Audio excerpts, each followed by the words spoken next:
Good morning, folks. Phillip Davis, Ancestry Lands, ancestrylands.com.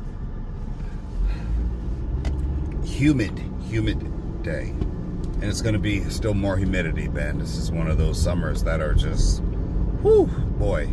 Stay hydrated, folks. We're going to get right into it today. I appreciate my followers, subscribers being here. I appreciate the comments and the video section below. Folks, I'm going to explain something to you as we get more further into these business topics. And the topics will shift week to week. One of the things that I'm probably going to say, and this may not be agreeable with a lot of people, is in order to have a sustainable business, you have to generate a profit, a cash profit. You cannot run a debt-based business no more than you can run a debt-based country and not have any product to sell. I mean, you see the country, we're not getting in less debt, we're getting in more debt. We're in trillions of debt as it is because we are not making any products that can decrease our debt because you can't keep borrowing. And I'm saying this for businesses as well. You can't borrow your way into success. You can't. You actually have to create a product that people want or a service that people will need. And the reason being is that when tough times come, you're going to run short. You're not going to be able to sustain yourself when times are tough and you don't have any expansion in your business. Now, let me make a caveat, because there are some businesses that need to borrow to get off the ground level in order to get to the point where they could generate a profit or offer a service. You know, if you have some kind of tech companies, this might be some defense contract companies where you need to get to a certain mass in order to be self-sustaining. That's different. But a lot of businesses, small businesses, they need to focus on generating true capital because, again, when you have debt, you have to pay that debt back with interest. When you're borrowing, you're borrowing with the intent to generate a profit. When you have workers that are working for you and you're spending money on paying those employees, whether they be virtual consultants or they're remote workers or they're part-time or full-time employees, you still are losing that capital from the amount that you have borrowed. So again, where does your profit come into?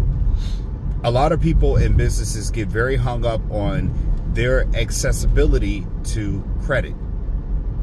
They get hung up on their ability to be able to borrow and borrow in large amounts. And again, just like their personal credit, they don't maintain that with the level of responsibility and they end up going into massive amounts of debt.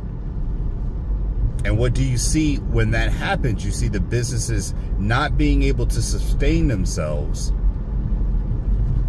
and they either have to cut down, fire off employees, or the business can't maintain its capacity, and they've got to, trim the fat, like I've said before in different videos. And that's always something that happens. Whew, boy, see how these roads are. Tax dollars at work, folks. That's something that always happens within businesses when they're not properly funded, not properly managed. And again, that's where it goes back to one of those things, like I said, is that in order to be successful, even in a business, your base spare time habits, if you're not doing your home analytics, then I don't know how you're going to run a business. If you bring the same whoa, you see this dude just run a light right there? Complete red light. Whoa, that car just up ahead went right through this light. Completely ran through this red light. Okay, well, I guess, that's where I wanted. Where the cops at for stuff like this? This is when real crime happens. It's not in the ghettos, the hood. The real crime is happening in these high affluent areas where people are clear running red lights. Even in the early mornings, they're riding dirty. and in a few months there'll be kids crossing these streets. I mean, they're not even running they're not even running the yellow, transitioning to red. That's a full-on red light they're running through. But look, I'm not going to be snitching here. And this video is not being used as evidence to implicate anyone in any moving violations, all right?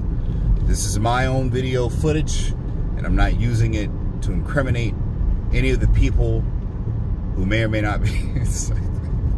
Let's get back to it, folks, all right? My whole point in saying that is it sets people up for failure.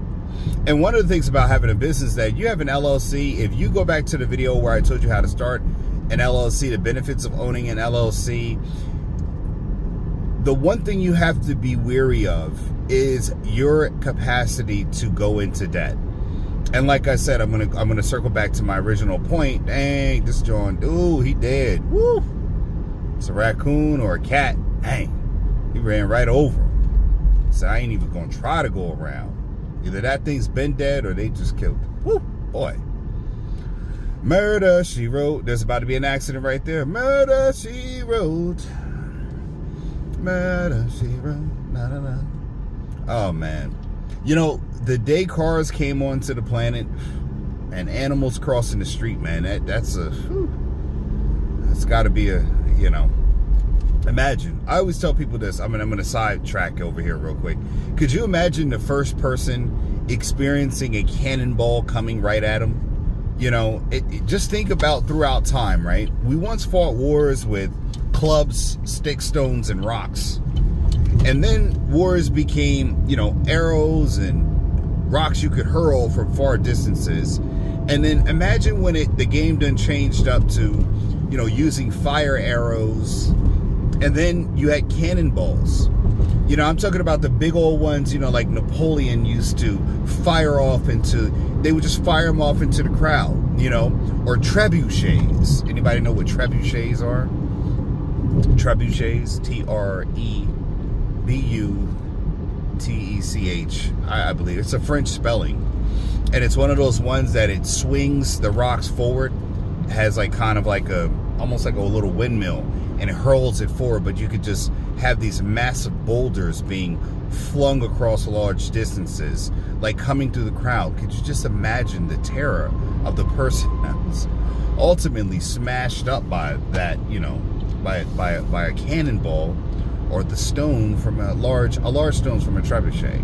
I doubt they had long to think about it as they were decimated, but still, the idea or notion that the evolving technology and the experience of the first person that they got that work, they were hit by that first sensation of what is that coming at me, and as it obliterates you, something I think about. I think about the oddest things. Honestly, it's part of my personality. I'm weird like that, where those are the kind of things I think about when I watch stuff like the American Revolutionary War, movies like The Patriot, things like that, or even just history at a whole.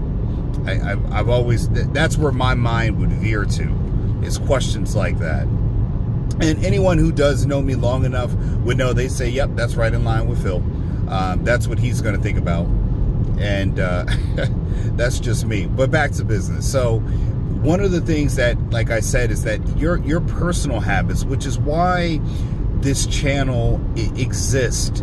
It exists so that way you can strengthen the things that lead to failure in business and in life. A lot of times what you do in your personal time, like I've said in other videos, dictates your habits in your full time. If you're a person that shucks responsibility, you're lazy at home, you don't keep a clean house, I shouldn't think that your desk would be any more organized, right? I got on my daughter about this. Her locker was so junky. And I told her, I said, man, I'll pop up at your school, man. I'll get a guest pass.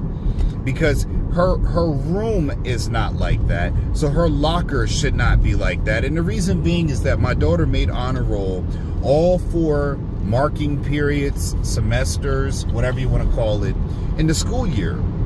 And at the end of the school year, she's bringing home her papers, whatever is to go home. And then she had an honor roll, certificate in her locker that was crumbled up, completely crumbled up.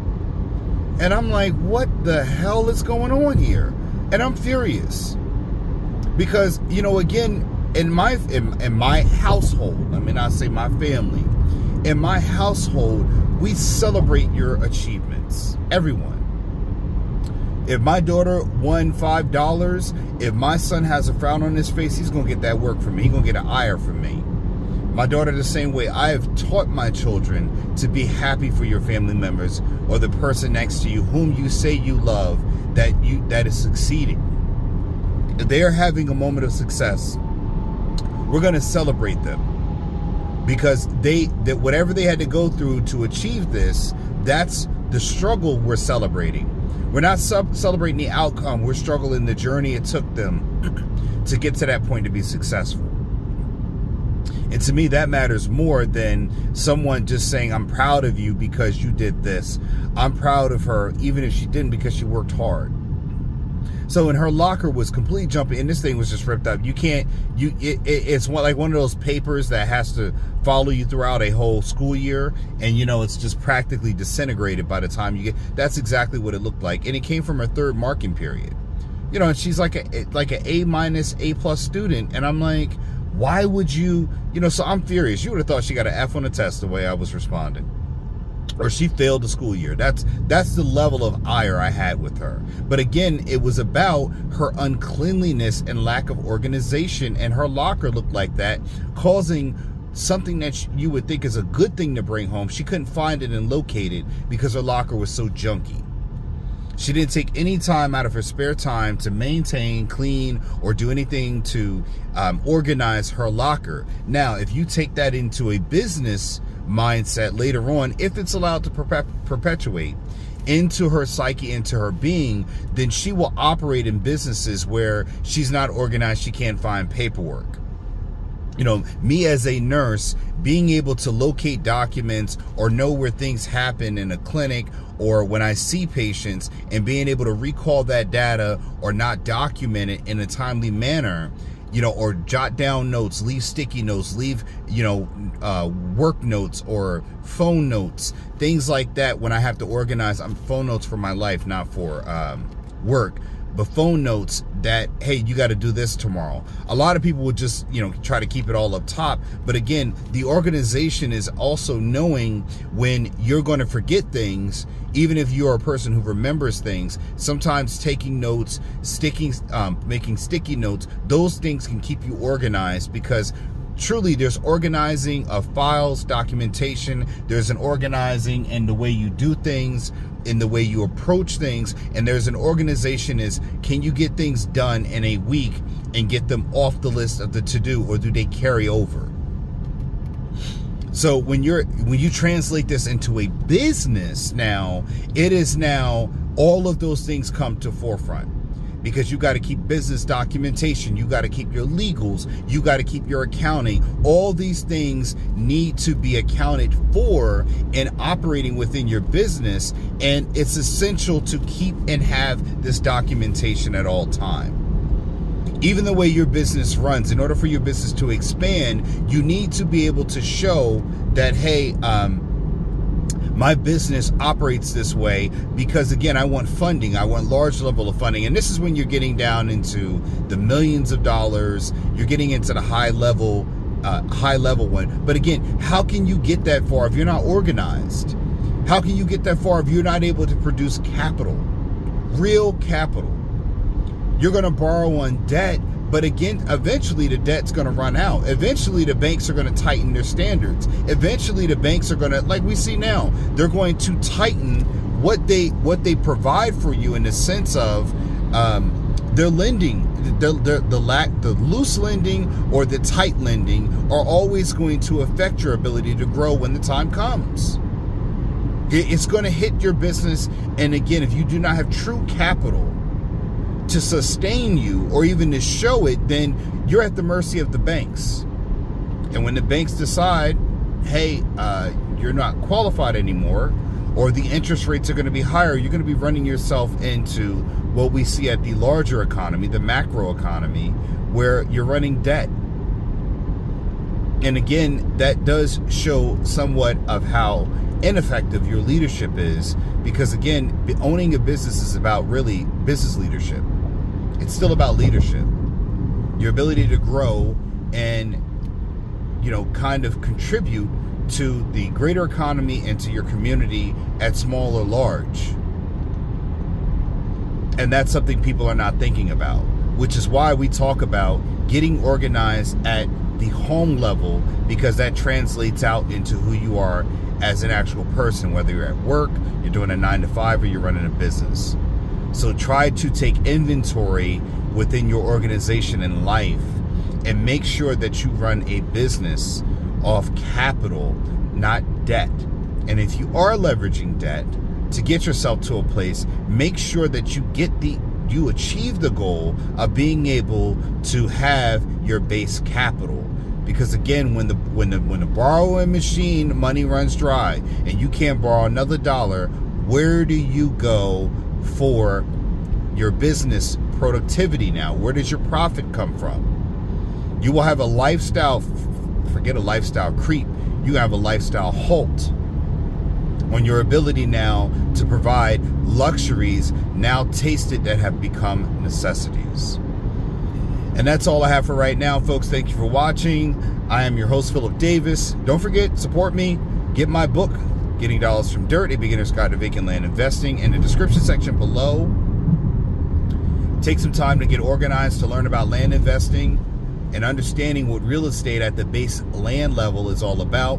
Remember to go to ancestrylands.com, where you can get property for ownership. No credit, no interest charges, folks. Only $1,000 down, $250 a month. Everyone can afford that, no matter how tough your economic situation is. All right, folks. Remember, make sure you share this everywhere. Leave a comment below, and remember, folks, own property, or you'll be owned as property. Phil Davis, Ancestry Lands, and I'm out. Peace.